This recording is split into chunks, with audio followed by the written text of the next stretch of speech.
আসসালামু আলাইকুম। এডুল্যাব সফটওয়্যার থেকে আমি ইয়াসিন খান শান্ত। আজকে আমি আপনাদের দেখাবো সম্পূর্ণ এডুল্যাব স্কুল ম্যানেজমেন্ট সফটওয়্যার। চলুন প্রতিটি জিনিস ধাপে ধাপে দেখে নেওয়া যাক। শুরুতেই থাকবে ড্যাশবোর্ড। ড্যাশবোর্ডে থাকবে মোট শিক্ষার্থী, তারপরে থাকবে মোট ছাত্র সংখ্যা, তারপরে থাকবে ছাত্রী সংখ্যা, তারপরে থাকবে উপবৃত্তি প্রযোজ্য, তারপরে থাকবে সাপ্তাহিক উপস্থিতি গ্রাফ, তারপরে থাকবে আজকের উপস্থিতি বিশ্লেষণ। আজকের দিনেরটা থাকবে এখানে। এখানে আপনি গ্রাফে মাউসটা হোভার করলে দেখতে পারবেন এখানে অনুপস্থিত, তার নিচে থাকবে উপস্থিত। তার নিচে আছে টুডে বারডেস স্টুডেন্ট, তারপরে থাকবে অ্যাটেন্ডেন্স সামারি। আচ্ছা, এটা ছিল হচ্ছে ড্যাশবোর্ড। তারপরে থাকবে সাইড বারে লক্ষ্য করবেন শ্রেণীকক্ষ। শ্রেণীকক্ষতে ক্লাস ওয়াইজ এবং সেকশন ওয়াইজ স্টুডেন্টগুলো উল্লেখ করা থাকবে, কোন ক্লাসে কতজন স্টুডেন্ট আছে এবং ওই ক্লাসে কতজন ছাত্র এবং কতজন ছাত্রী সংখ্যা, এগুলো এখানে দেখতে পাবেন। এবং আমি যদি কোনো একটা ক্লাসের কোনো একটা সেকশনের স্টুডেন্টদের তথ্য লিস্ট আকারে বের করতে চাই, তাহলে কিভাবে বের করব? ষষ্ঠ শ্রেণীর ক শাখায় 40 জন স্টুডেন্ট রয়েছে। আমি এই স্টুডেন্টদের তথ্যগুলো A4 পেপারে পোর্ট্রেটে প্রিন্ট করে বের করতে চাচ্ছি।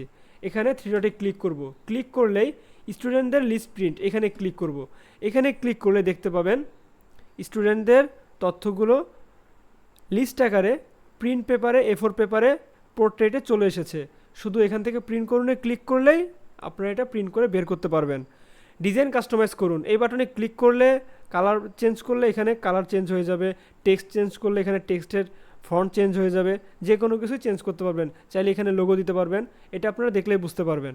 আচ্ছা, তারপরে হচ্ছে কোনো একটা নির্দিষ্ট ক্লাস ওয়াইজ সেকশনকে আমি যদি SMS পাঠাতে চাই, দেখা গেল কোনো একটা ক্লাসের সেকশনে আপনার ওই শাখাতে 20 জন স্টুডেন্ট রয়েছে, ওই স্টুডেন্টদের আমি SMS পাঠাবো। কীভাবে পাঠাবো? ধরুন ষষ্ঠ শ্রেণীর ক শাখায় আমার 40 জন স্টুডেন্ট রয়েছে, আমি যদি এই থ্রি ডটে ক্লিক করি, এখানে ক্লিক করলে SMS পাঠান। এই SMS পাঠানে ক্লিক করলে SMS বক্সে SMS লিখে জমা দিনে ক্লিক করার সাথে সাথে ওই ক্লাসের ওই সেকশনে যত স্টুডেন্ট রয়েছে সবার কাছে SMS চলে যাবে, বা কোনো একটা নোটিশ পাঠাতে চাইলে ওই নোটিশটা চলে যাবে। ঠিক আছে, এই ছিল শ্রেণীকক্ষ। তারপর হচ্ছে শিক্ষার্থী। এই শিক্ষার্থীতে ক্লিক করলে স্টুডেন্টদের তথ্যগুলো লিস্ট আকারে দেখাবে।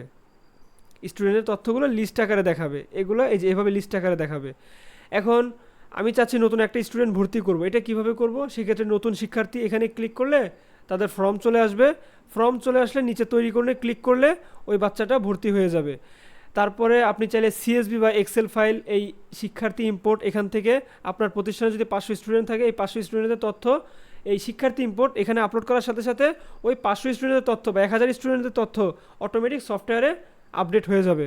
তারপরে থাকবে আপনার হচ্ছে হাজিরা সিস্টেম। আচ্ছা, শিক্ষার্থীটা আরেকটা ক্লিয়ার করে আরেকটা বিষয়, সেটা হচ্ছে কোনো স্টুডেন্টের তথ্যের থ্রি ডটে যদি আপনি ক্লিক করেন, এই থ্রি ডটে এখানে ক্লিক করলে চারিত্রিক সনদপত্র, ট্রান্সফার সনদপত্র এগুলো বের করতে পারবেন। আমি একটি একটি করে দেখিয়ে দিচ্ছি। ধরেন এখানে রয়েছে আপনার চারিত্রিক সনদপত্র, খুব ইজিভাবে আপনি প্রিন্ট করে বের করতে পারবেন। তারপরে রয়েছে আপনার স্থানান্তর সনদপত্র, মানে হচ্ছে TC সনদপত্র, এটাও আপনি প্রিন্ট করে বের করতে পারবেন। আচ্ছা, তারপরে থাকবে আপনার হাজিরা। এখন হচ্ছে হাজিরাটা, এই হাজিরাতে যদি যাই, এখানে ডিজিটাল হাজিরা আমাদের সফটওয়্যারের সাথে খুব সহজে কানেক্ট করতে পারবেন। জেড ক্যাটাগরি যে কোনো ডিভাইস আমাদের সফটওয়্যারের সাথে কানেক্টেড। ঠিক আছে, এখন বিষয়টা হচ্ছে ডিভাইস যদি বারান্দায়, স্কুলের বারান্দায় অথবা স্কুলের গেটে আপনার সেট আপ করা থাকে, ওই ডিভাইসে বাচ্চারা ID কার্ড পাঞ্চ করার সাথে সাথে সফটওয়্যার অটোমেটিক অ্যাটেন্ডেন্স অ্যাড হবে। অ্যাটেন্ডেন্স অ্যাড হওয়ার সাথে সাথে বাচ্চার গার্জিয়ানের কাছে একটি SMS চলে যাবে যে আপনার সন্তান এই মুহূর্তে স্কুলে উপস্থিত, এবং আপনার অটোমেটিক সফটওয়্যার অ্যাটেন্ডেন্সটা অ্যাড হয়ে যাবে। ঠিক আছে, এবং অ্যাট এ টাইম পরে সে যদি আপনার ডিজিটাল হাজিরা কার্ডটা ডিভাইসে পাঞ্চ না করে, তখন একটা SMS চলে যাবে যে আপনার সন্তান আজকে বিদ্যালয়ে অনুপস্থিত, দয়া করে অনুপস্থিতির কারণ জানান। এভাবে SMS চলে যাবে। আপনি যদি মনে করেন এটা ডিফল্টে আপনি SMSটা বন্ধ রাখবেন, আপনি বন্ধ রাখতে পারেন। শুধু রিপোর্ট বের করবেন, তাহলে খুব সহজে আপনি রিপোর্টটা বের করতে পারবেন। এখন আমি ডিজিটাল হাজিরা রিপোর্টটা আমি আপনাকে দেখাবো। সেটা দেখতে চাইলে ধরেন ষষ্ঠ শ্রেণীর ক শাখায় 40 জন স্টুডেন্ট রয়েছে, আমি এইখানে দৈনিক উপস্থিতি নিন, এখানে যদি আমি ক্লিক করি, ক্লিক করার পরে ওই ক্লাসের ওই সেকশনের আমি ডেলি রিপোর্ট বের করব, দৈনিক রিপোর্ট।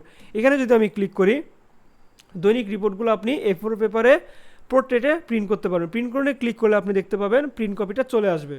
ঠিক আছে, একটু সময় দিবেন, PDFটা রেন্ডার হতে একটু সময় নেয়।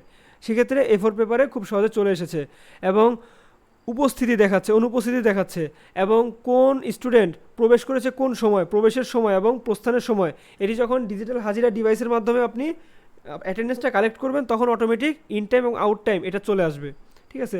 এবং আমি চাচ্ছি আপনার হচ্ছে মাসিক যে রিপোর্টটা রয়েছে এই রিপোর্টটা দেখার জন্য। দৈনিক রিপোর্টের বাম পাশে রয়েছে মাসিক রিপোর্ট, এখানে ক্লিক করলে অটোমেটিক মাসিক রিপোর্টটা আপনি দেখতে পাবেন, ঠিক আছে।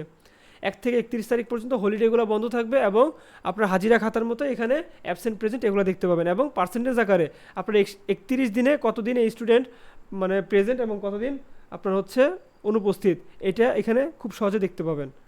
তারপরে দেখাবো শিক্ষার্থী চালান। শিক্ষার্থী চালানে কোনো একটা স্টুডেন্টের যদি আমি ইনভয়েস দেখতে চাই, একটু লক্ষ্য রাখবেন, তাহমিনা হক এই স্টুডেন্টের 950 টাকা আনপেড রয়েছে। আমি যদি এর ইনভয়েসটা দেখতে চাই, একটু লক্ষ্য করবেন, ইনভয়েসটা খুব সুন্দরভাবে চলে আসবে। এই যে দেখুন এখানে 3টা করে কপি আসছে, একটা হচ্ছে আপনার শিক্ষার্থী কপি, ব্যাংক কপি এবং হচ্ছে অফিস কপি, 3টা করে কপি থাকবে।